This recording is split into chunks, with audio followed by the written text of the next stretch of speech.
Yo, gua Rama. Selamat datang di konten waktu luang. Ya sebenarnya bikin konten santai-santai aja sih. Gua males sebenarnya ngedit yang terlalu banyak kayak biasanya gitu. Bikin konten yang editingnya selalu bla bla bla bla bla bla, banyak cut, overlay dan segala macam.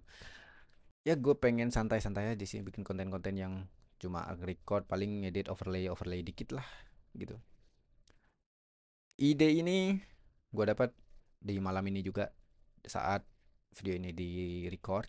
Tadi sempat baca komen ada yang bilang lagi banyak waktu ya bang, entah itu nadanya gimana gue gak ngerti.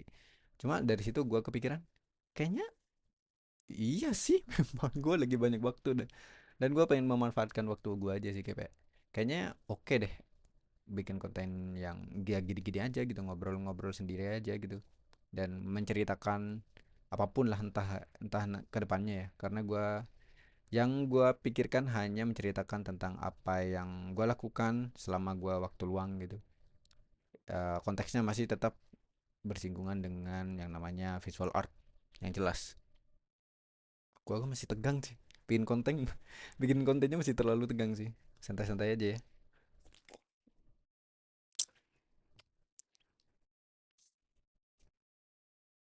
Ya makasih sih bang. Udah komen entah dengan nada yang seperti apa ya.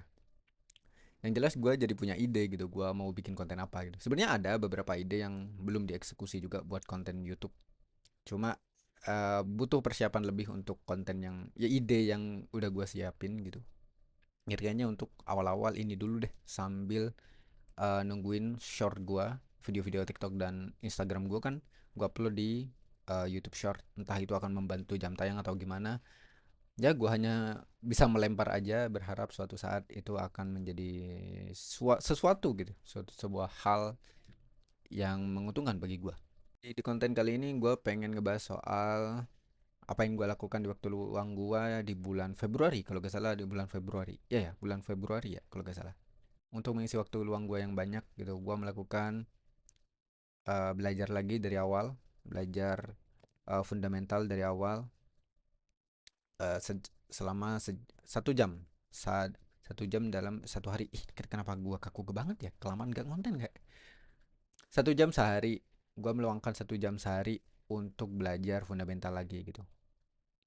Karena alasannya adalah gue merasa ada yang kurang banget gitu. Setelah mengerjakan project terakhir gue di bulan itu, di bulan Februari atau Januari, Januari lah. Januari ada project yang harus gue kerjakan dan gue merasa kesusahan gitu dengan gambarnya gitu. Dia membutuhkan fundamental yang kuat, perspektif, anatomi dan segala macam. Di situ gue merasa kesel gitu sama diri gue sendiri. Kenapa gue gak bisa sih gitu? Cuma gambar kayak gini doang, ngapain? Kenapa gue gak bisa gitu? Dan di waktu itu juga kebetulan Look Back ya, Look Back tuh keluar di bulan apa sih? Gue lupa deh. Pokoknya setelah nonton Look Back, gue baru sempat nonton Look Back di bulan Januari itu. Gue mau spoiler, tapi kalian kalau gak mau tahu ya udah di skip aja gitu. Di Look Back itu ada sebuah seniman yang dia merasa sebenarnya dia merasa dirinya oke, tapi sebenarnya di belakang itu, di sisi lain, di belahan waktu yang lain gitu, ada seseorang yang ngefans dengan dia yang ternyata gambarnya lebih oke dari dia gitu. Ya gue tertampar sih ketika nonton film itu dan merasa kayaknya gue harus belajar lagi deh gitu. Gue harus belajar lagi dari awal, banyak di luar sana yang lebih jago dari gue yang jelas. Dan gue udah merasa kesusahan dengan pekerjaan gue. Ada beberapa pekerjaan yang menurut gue susah banget, ngeseli banget gitu. Gue sebel sama diri gue sendiri. Akhirnya gue memutuskan untuk udah deh, belajar lagi dari awal gitu, belajar fundamental lagi gitu. Harus meluangkan waktu. Gue pikir kayaknya 1 jam cukup deh gitu. Sejam 2 jam setiap harinya gue cukup deh gitu untuk belajar fundamental lagi gitu selama 1 bulan. Gue rencanakan di waktu itu adalah 1 bulan. Selama 1 bulan, di saat itu bulan Februari itu gue masih aktif live TikTok dan uh, meskipun ujung-ujungnya berpindah ke YouTube juga, live streamnya ada beberapa juga recordnya, bisa dicek juga di YouTube. Gue mencoba konsisten dengan kayak gitu caranya. Jadi kayak gue udah komit, gue bilang ke orang-orang gue bakal live setiap hari setelah makan siang. Setiap hari setelah makan siang selama 1 jam itu gue akan belajar. Kalian kalau mau nonton ya silahkan gitu. dan beberapa orang memang rutin nonton karena pengen tahu prosesnya gimana. Dan gue juga jadi kayak punya janji yang harus gue tepatin gitu selama setiap harinya gitu, 1 jam sehari, dan itu ngebantu banget. Kadang 1 jam itu ngerasa kurang juga gitu, kadang malamnya gue garap lagi, gue latihan lagi gitu. Misalkan ada latihan yang menurut gue masih kurang banget, malamnya gue garap lagi gitu. Gue kayak tertampar aja gitu, terlebih lagi kayak ngelihat ilustrator yang makin banyak ya, ilustrator makin banyak, kelas-kelas digital juga makin banyak. Ya yang jelas itu juga mendukung ilustrator makin banyak juga gitu, banyak yang jago, banyak yang cepat juga, dari yang pemula tiba-tiba jadi OP gitu, overpower banget. Ya kayak kayak kayaknya gue gak bisa deh kayak gini terus gitu, gue harus belajar lagi, gue gak bisa menyepelekan fundamental yang dari dulu gue emang lemah gitu, masalah proporsi, anatomi dan segala macam. Pokoknya fundamental gue soal perspektif, anatomi, proporsi, gue itu lemah gitu, bikin manusia tuh lemah. Kalau bikin background kayak alam-alam udahlah gitu, udah itu udah di luar kepala. Cuma untuk manusia atau gedung-gedung yang perspektifnya wadidaw, itu gue sangat susah gitu.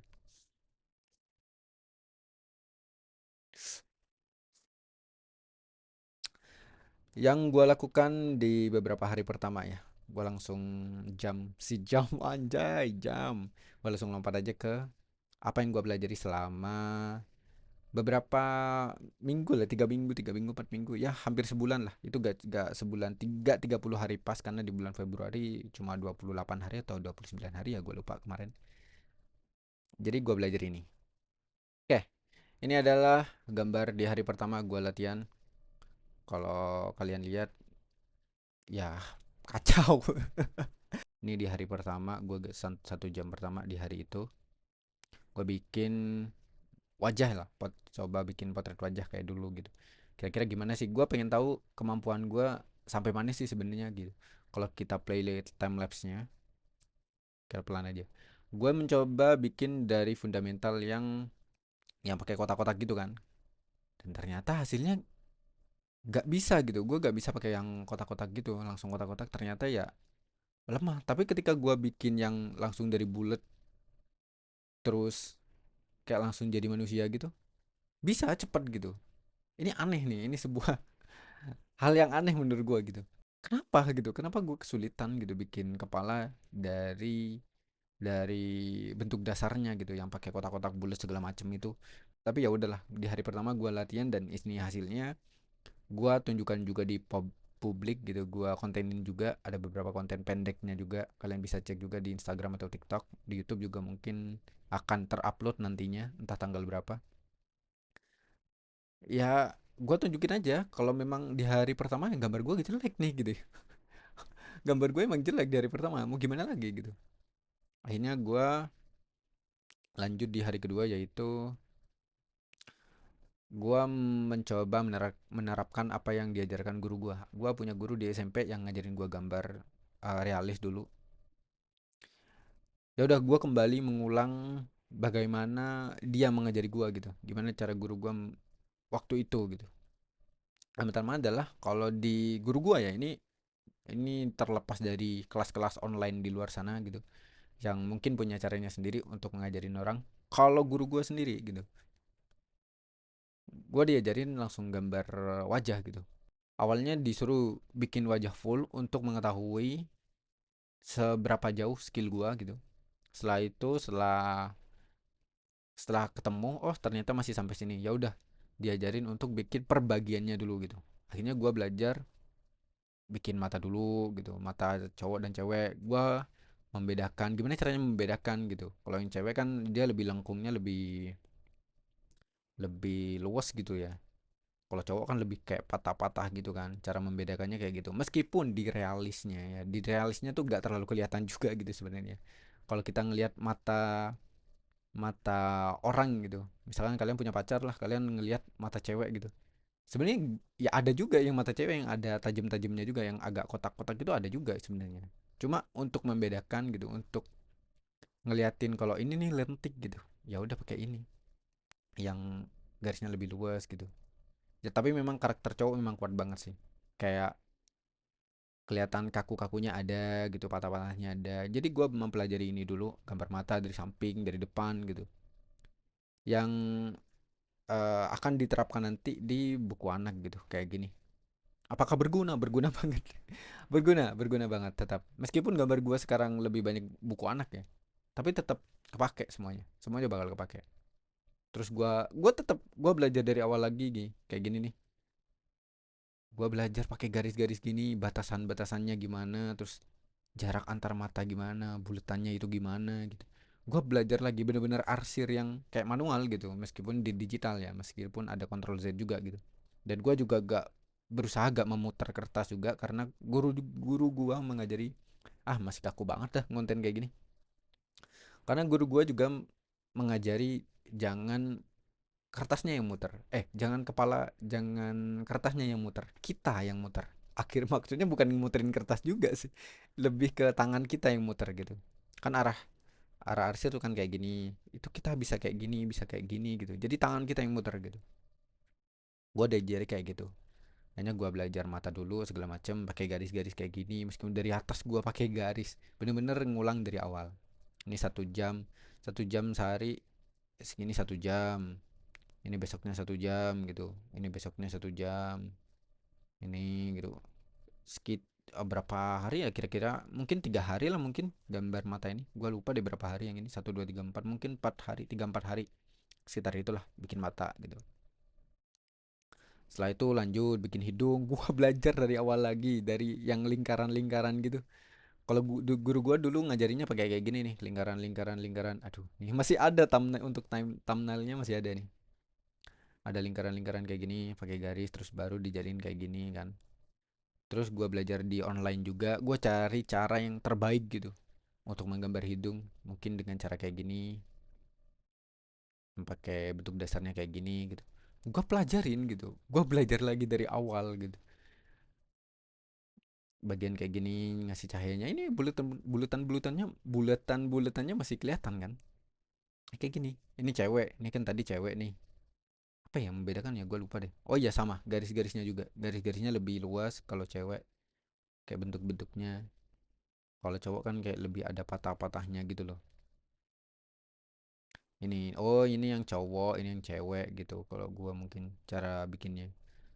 Ya gitu, belajar hidung akhirnya pakai garis-garis lagi, dari atas, dari bawah, dari samping.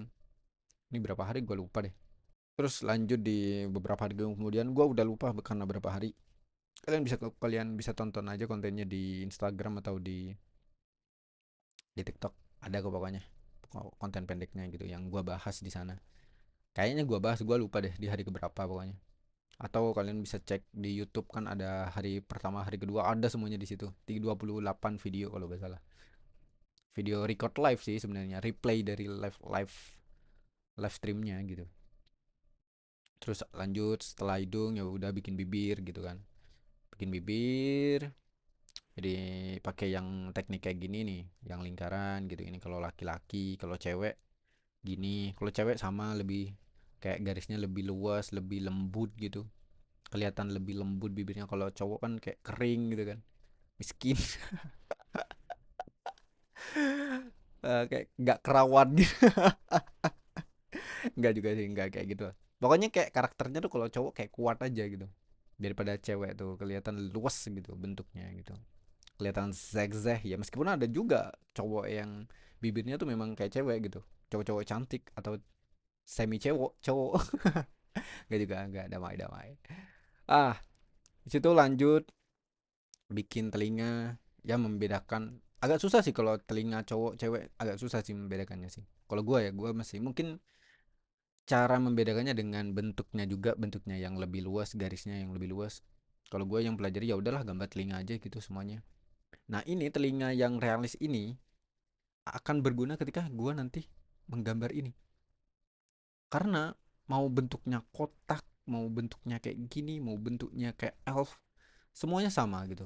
Bentuk dasarnya telinga adalah ada ini, bagian ini, gimana sih, daun, anggap daun ya, lupa ya, pokoknya bagian ini, bagian ini. Sisanya udah menyesuaikan tergantung bentuk telinganya. Mau dia bentuk telinganya segitiga lah, anggaplah bentuk telinganya segitiga, ya sama aja. mau bentuk telinganya kayak gini misalkan, sama aja. Karena nanti ini bakal berguna. Bentuk realis itu tujuannya belajar realis tuh untuk mengetahui bentuk aslinya aja. Karena ketika kalian dideformasi, dirubah, ya itu yang akan melatih, yang membuat kalian paham bentuk, masih apa ya? Kok gue pusing jelasinnya. Yang akan membuat kalian bisa tetap gambar telinga dengan bentuk apapun gitu. Ibaratnya kayak gitu. Kayak mata lah, mata kan banyak macam-macamnya. Kalau kalian gambar kartun, kartun tuh matanya banyak banget dengan gaya-gaya yang gimana ya, yang variatif banget kan. Kayak anime ada yang Disney, ada yang gini-gini, semuanya matanya sama gitu. Karena udah realis, apa bentuk bentuk dasarnya, bentuk aslinya udah, kita udah tahu cara gambarnya gitu, caranya kayak gitu. Akhirnya setelah gua gambar semuanya ini, semua gambar-gambar ini, gambar bagian-bagian wajah ini, akhirnya gua belajar menggambar wajah manusia gitu. Oh, di sini ada progresnya nih, lebih enak di sini. Di sini kali ya. Ini, ini. Oh iya, ada di sini, lebih ada progresnya. Akhirnya gua belajar menggambar manusia gitu, menggambar manusia yang kepala utuh, realis gitu. Akhirnya kayak gitu. Yang pertama gue lakukan adalah mencari bentuk dasarnya. Jadi gue belajar bentuk setelah tahu ya proporsinya kayak gimana. Gue belajar bentuk dasarnya. Gue menangkap contohnya dulu, full contohnya, dari contoh, dari foto. Kira-kira bentuk keseluruhannya itu seperti apa, siluetnya itu seperti apa, bagian-bagiannya ada di mana aja. Gue coba tangkap highlightnya di mana, cahayanya di mana, bayangannya di mana. Gue tangkap dulu. Setelah itu, nih yang mana dulu sih? Yang ini dulu apa yang ini dulu ya? Gue lupa deh. Sama deh kayaknya nih proses yang ini. Satu dua lah kira-kira. Gue lupa yang mana duluan. Terus setelah itu gue lanjut di proses selanjutnya, yaitu gue detailing lagi pelan-pelan gitu. Gue cari warna-warnanya. Ini pakai aplikasi Artset. Dia tuh memang aplikasinya kayak painting yang asli gitu loh. Wah, keringetan boy. Painting yang asli kayak gitu. Jadi bener-bener kayak cat. Kalau kalian lihat nih bener-bener kayak goresan cat yang realis gitu kalau kalian ngelukis gitu. Memang kayak gitu aplikasinya. Nah, ini gue suka banget nih. Gue beli. Sekali beli kok di iPad. Dilanjut lagi di hari selanjutnya gue coba detailing lagi, gue perbaikin bentuk-bentuknya, gue detailing lagi gitu, sampai akhirnya jadi yang mana sih yang aslinya, yang jadi yang mana sih, gue lupa deh. Ini contohnya, ada contohnya nih, ini nih contohnya nih. Gue lupa yang asli dari mana ya, apa itu yang asli ya, maksudnya yang udah jadi yang fix gitu loh. Ini pokoknya kayak gini nih, ada, kalian bisa cek juga di postingan Instagram atau di TikTok juga ada. Akhirnya ini jadi gitu ya, meskipun ternyata kalau gua dikasih masukan ada yang hidungnya terlalu besar bang gitu. Terus gua lihat ya juga ya gitu, kayak Mister Bean gitu. Ya udahlah gitu, karena udah, ya hasil belajar, sejujur-jujurnya ini hasil belajar gua gitu, kayak gitu. Selanjutnya setelah gambar manusia gua bikin persiapan. Di hari-hari selanjutnya gue belajar yang kayak biasanya aja gitu. Gue belajar perspektif kayak gimana, perspektif tuh ada berapa titik gitu. Gue belajar bangun bangun ruang dulu gitu, segitiga segitiga bulat. Terus bikin bikin sketch-sketch, kayak gini kan, main perspektif gini kan. Gue cobain ini bikin apa sih, bikin hiu tapi pakai yang kotak-kotak gitulah. Terus ya bikin ini persiapan buat belajar gestur besoknya gitu, kayak bikin bikin kayak tabung-tabung gini kan, karena gestur nanti akan belajar tabung-tabung gitu. Ini sampai berapa hari ya ini ya, gue lupa deh, ini kayaknya semingguan gitu deh, semingguan. Terus di minggu selanjutnya gue baru langsung lanjut belajar gestur gitu, ya kayak gitu kira-kira. Capek juga ya bikin konten kayak gini, gini aja capek, ini pun kayaknya kelamaan di durasinya deh. Ntar ngeditnya agak susah ya, ya udah besok-besok pendek aja 10 menit gitu, kayak 10 menit aja dipotong-potong 10 jadi 10 menit, udah deh gitu, jangan lama-lama. Banyak pertanyaan kenapa gua belajar ini lagi gitu, kenapa gua belajar realis padahal gambar gua kebanyakan buku anak gitu. Buku anak yang gua bikin itu bermula dari realis. Gua harus paham dulu bentuk manusia itu kayak gimana, bentuk anak kecil itu seperti apa gitu. Kalau misalkan gue lagi butuh gambar hewan, ya gue harus tahu juga realis hewan itu seperti apa gitu. Jangan nanti salah ketika kita gambar hewan A ternyata jadinya B gitu. Dan gue berharap kan dalam 1 bulan ini ada pengaruhnya kan. Ya nanti gue ceritain juga pengaruhnya apa, seperti apa hasilnya. Ada beberapa hasil lah yang gue capai gitu. Sedikit sedikit bakal gue ceritain juga. Nanti bisa kalian cek di konten selanjutnya. Semoga gue makin sempat bikin konten kayak gini, makin sering bikin konten-konten kayak gini. Ya sambil ya sebenarnya pengen cerita aja sih yang gue pelajarin, yang gue lakukan selama gue waktu luang. Itu aja. Semoga menarik. Kalau gak menarik gak lanjut konten ini. Ya udah deh, gue Remah, sampai jumpa.